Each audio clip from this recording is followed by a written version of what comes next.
Annyeong! Hola! Kamusta? Hello! I'm Kimi Alteo Magbano from 11 St. Valentine, and for this video, we're gonna do some investigation about biomolecules.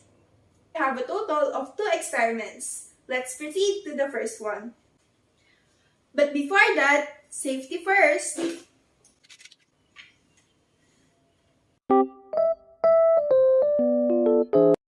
Done!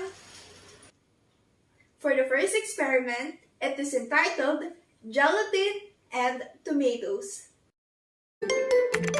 Set, girl. These are the things that we need. Gelatin powder, 2 medium-sized bowl, tomatoes, refrigerator, blender, tablespoon, and hard candy. For the first step, we're gonna make tomato puree.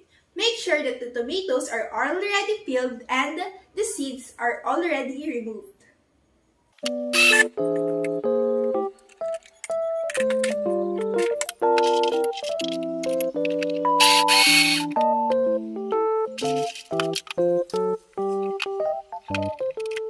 For the next step, we're gonna put 100 ml of tomato puree in this bowl and 50 ml on this bowl.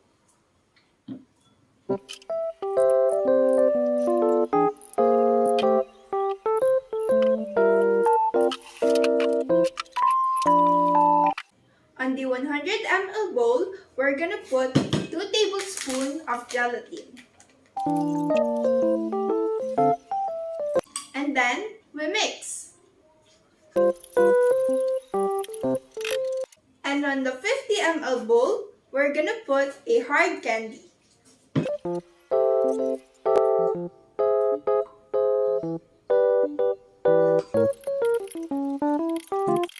Now, we will observe on what will happen to the candy on our 50 ml bowl.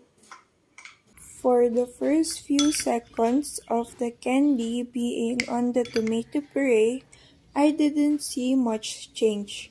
But when I leave it for a few minutes, I noticed that the candy disappeared, which means that it was already dissolved.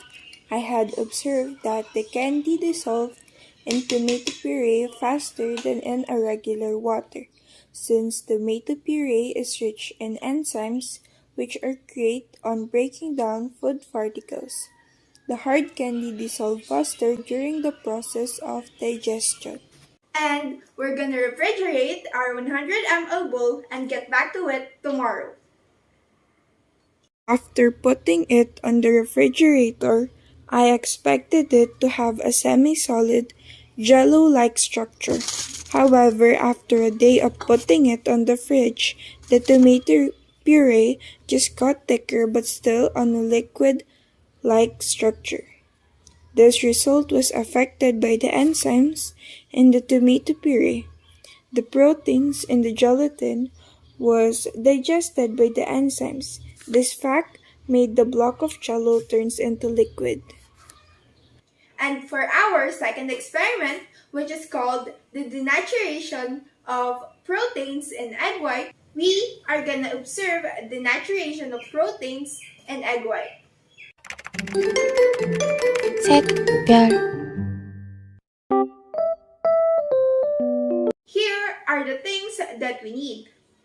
3 fresh egg, 70% rubbing alcohol, 2 plastic cups, vinegar, medium-sized bowl, and a small pot. For the first step, we're gonna carefully separate the egg yolk from the egg white.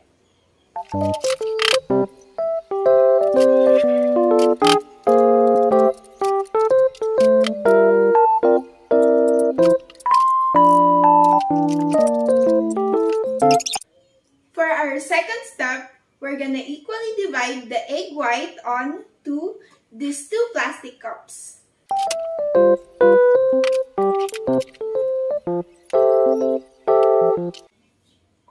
On our first cup, we're gonna put 5 ml of vinegar. Mix it thoroughly. Observe what will happen on our first cup. After putting vinegar on the egg whites and mixing it, I noticed some white tiny slimy particles on the mixture, which are some evidence of protein denaturation. Since vinegar is an acid, the proteins in egg whites were denaturated when we mixed them together. While on the second cup, we're gonna put 5 ml of rubbing alcohol.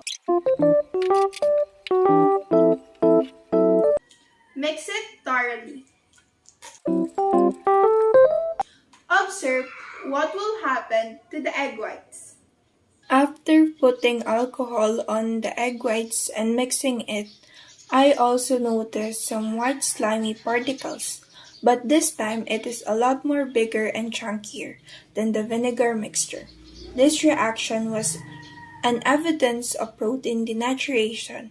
Since alcohol is a reducing agent, the proteins in egg whites were denatured when we mixed them together. And for the last step, we're gonna place these two egg white solutions and observe what will happen if we will heat it up on a pot.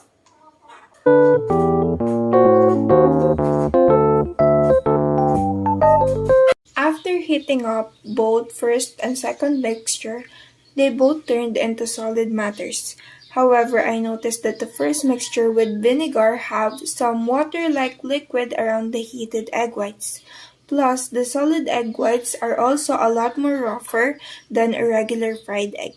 The second egg white mixture with alcohol is pretty similar to a regular fried egg, but it's just a lot more softer. The solidification of both the first and second mixture was an evidence of egg white denaturation. The heat denaturates the protein through disrupting some of its bonds that caused the egg whites to solidify.